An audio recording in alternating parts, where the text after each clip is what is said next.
diferença, irmãos. Por isso que muitas vezes o mundo nos chama de louco. Mas aqui a palavra do Senhor, eu não vou fugir da mensagem, irmãos. A palavra do Senhor vai nos falar sobre este menino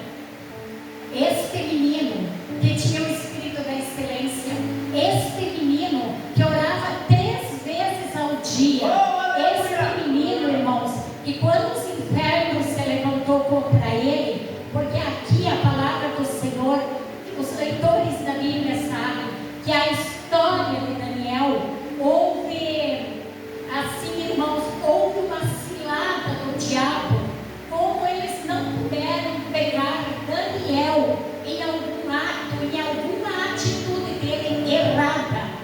Irmãos, Daniel, a vida de Daniel era íntegra, assim como Jó era íntegro. Então, os inimigos dele não puderam achar nenhum erro na vida de Daniel. Sabe onde é que eles acharam o erro, irmãos? Na adoração, na verdadeira adoração do Deus Todo-Poderoso. E a palavra do Senhor vem nos contar, irmãos, que estes príncipes, induzidos pelo inimigo das nossas almas, eles fazem um decreto, e o decreto era esse, irmãos, que não podia ninguém, por 30 dias, ninguém poderia orar, buscar outro Deus a não ser ao rei. Só poderia dar graças e louvores ao rei por 30 dias. E a palavra do Senhor vai dizer que isso não perturbou Daniel, porque Daniel conhecia o Deus verdadeiro. E a palavra do Senhor vai dizer, irmãos, que o rei não pôde revogar aquilo que ele já tinha assinado. Porque primeiro o diabo, ele armou uma cova, ele armou a cilada, e depois eles foram lá e decretaram que quem adorasse outros deuses nos 30 dias seria lançado na cova dos leões. E Daniel, irmãos, Daniel não parou, Daniel continuou orando, e para todo mundo ver a fé dele, e para todo mundo ver que ele era fiel ao Deus Altíssimo, ao Deus que tudo pode, que tudo sabe e que tudo conhece, ele abria a janela do quarto dele, irmãos, e ele orava em direção a Jerusalém. Sabe o que é isso, irmãos? Isso é fidelidade, isso é confiança com Deus, irmãos, porque jamais uma pessoa iria assim, ó, irmãos, dar graças a Deus. Jamais ela iria dar graças a Deus se ela não tivesse plena convicção de que se Deus permitisse os leões realmente iam devorar ele. Mas ele saberia que a alma dele iria direto para o céu, porque ele não tinha nenhum erro, nem em relação a Deus e nem em relação ao rei. Igreja, nós temos uma grande lição nessa noite. No mundo que nós estamos vivendo hoje, louvado seja Deus, porque nós nascemos nesse país chamado Brasil. Eu poderia ter nascido no Sudão, você poderia ter nascido no Sudão. No Sudão, eles estão enterrando pessoas vivas. Ou pega a tua fé, ou tu morre. Eu quero dizer uma coisa para você, irmãos, nesta noite. O Espírito Santo de Deus fala com nós. Nós estamos em casa. Não tem nem visitante aqui. É muito bom isso, sabe, irmãos? Porque a comida é para nós. Não é para aqueles para o visitante. Porque a palavra do Senhor vai nos dizer, o apóstolo Paulo vai dizer assim, ó, que para um bebê nós temos leitinho, mas para um adulto já precisa uma comidinha mais forte, e nós aqui somos todos adultos. A comidinha mais forte é do lado espiritual, irmãos, uma coisinha mais forte, porque nós temos que nos preparar para dias maus. Querida igreja, hoje de noite o pastor falou uma coisa bem certinha. nós precisamos, a Rosa de Sarum aqui de Carazinho, ela precisa ser um pouquinho mais despertada e está no momento dela despertar. Por isso que o Espírito Santo falou no coração do pastor Diego, nesta noite. Porque o Espírito Santo, ele fala. E o Espírito Santo, a palavra do Senhor vai dizer assim, ó, que ele não é homem para que minta. Ele fala a verdade. E ele fala no tempo certo. Igreja, hoje Deus conta comigo e contigo. Hoje, essa fé que nós vemos naquelas pessoas que nos antecederam, tipo José, tipo Elias, tipo Josué, tipo Daniel, essa fé, irmãos, ela tem que estar viva, ela tem que ser eficaz na nossa vida. Igreja, hoje não é mais tempo de nós dormir ou de nós descansar, é tempo de nós fazer a obra. E Deus conta comigo e contigo. Porque, como falou o pastor Diego, tem muitas almas. Não é que elas querem estar lá na sala do pecado, não. É porque elas não têm mais força. E se nós, irmãos, se nós não clamar, Deus vai levantar outros que clamarão. Mas no dia do juízo, aquilo que eu tiver feito ou aquilo que eu tiver deixado de fazer vai ser cobrado da minha vida. Eis a questão, irmãos. Todos passaremos pelo juízo. Agora eu quero voltar novamente ao Daniel. Daniel, irmãos, ele tinha um espírito de excelência. Daniel, irmãos, andava em integridade de vida. Daniel, irmãos, quando Sadraque, Mesaque e Abednego foram lá para a fornalha, ele estava lá orando, buscando, dando bom testemunho. Daniel, irmãos, não se abateu. A palavra do Senhor vai dizer, irmãos, que o rei até pelejou por Daniel. O rei, a palavra do Senhor vai contar que um dia anterior a Daniel ser jogado na cova, o rei lutou o dia inteiro para ver se livrava Daniel. Sabe por quê, irmãos? Porque o rei via uma coisa na vida de Daniel que ele não via em ninguém do reino deles. Igreja, nós temos que mostrar para o nosso vizinho, nós temos que mostrar para o nosso amigo, nós temos que mostrar para o nosso inimigo que nós somos diferentes. Nós temos que fazer a diferença.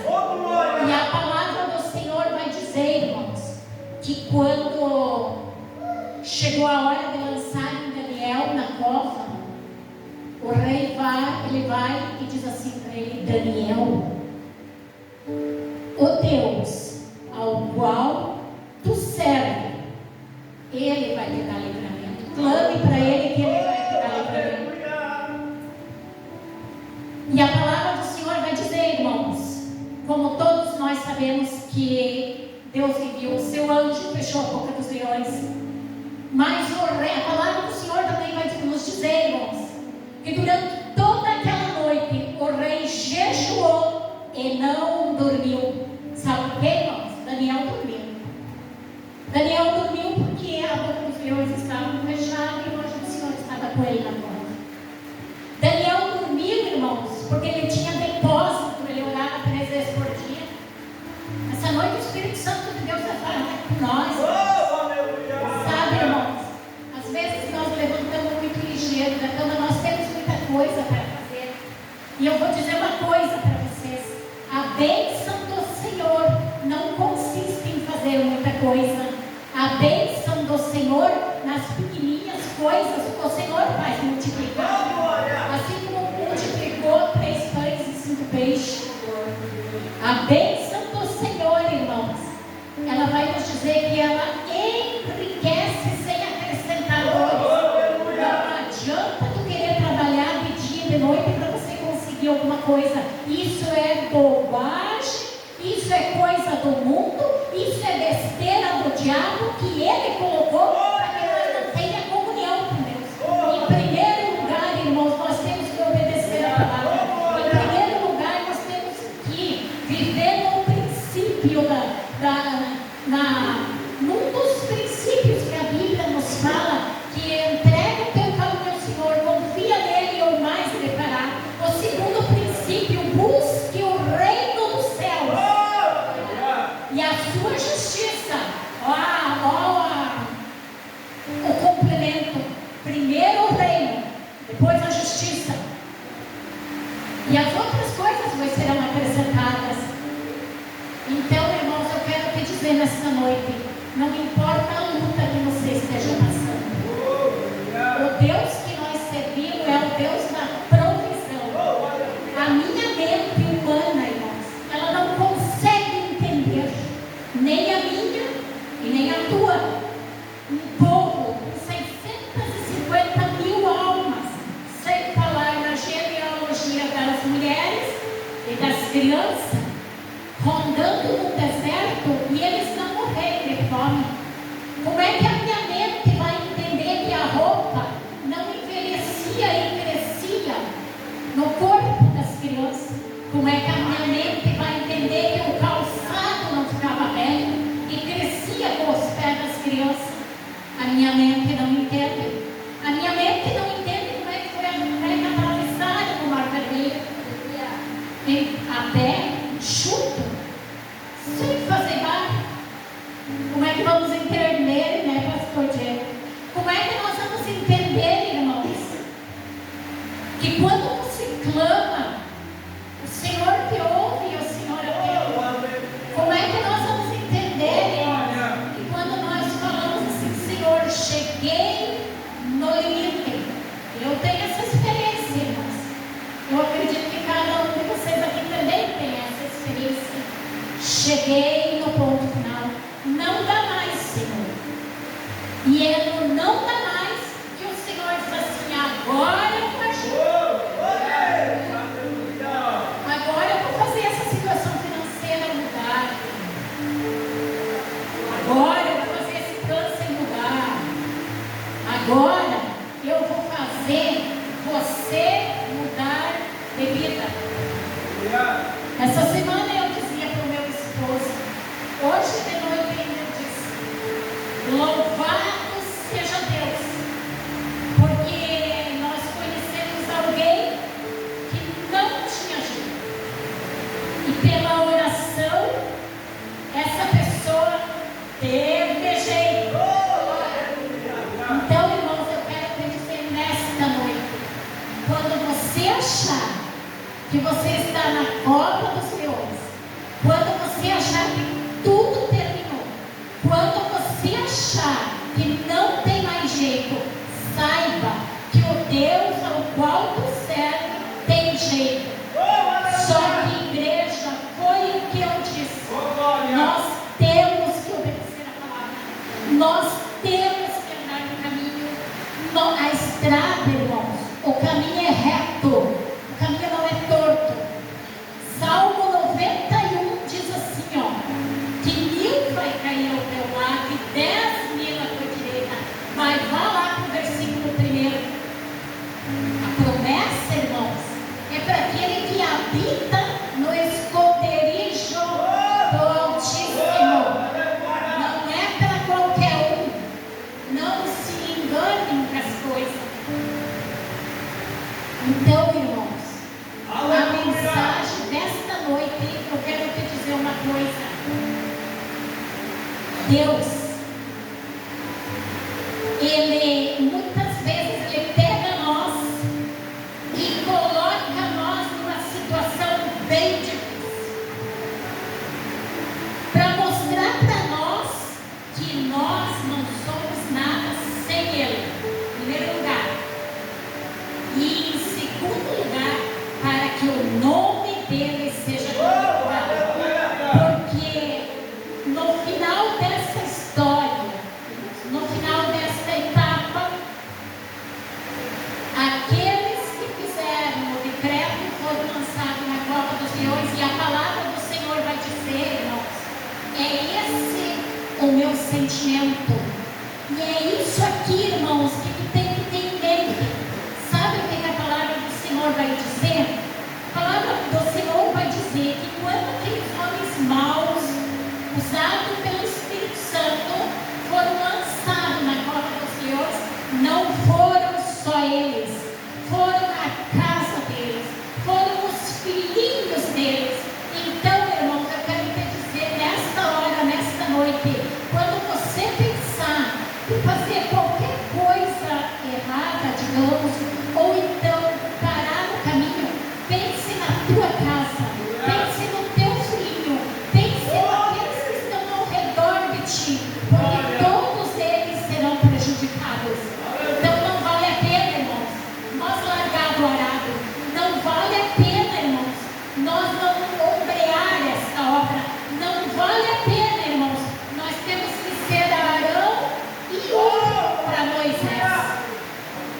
Igreja, então a primeira coisa, nós temos que ter em mente que sem Deus nada somos, nada temos e nada podemos.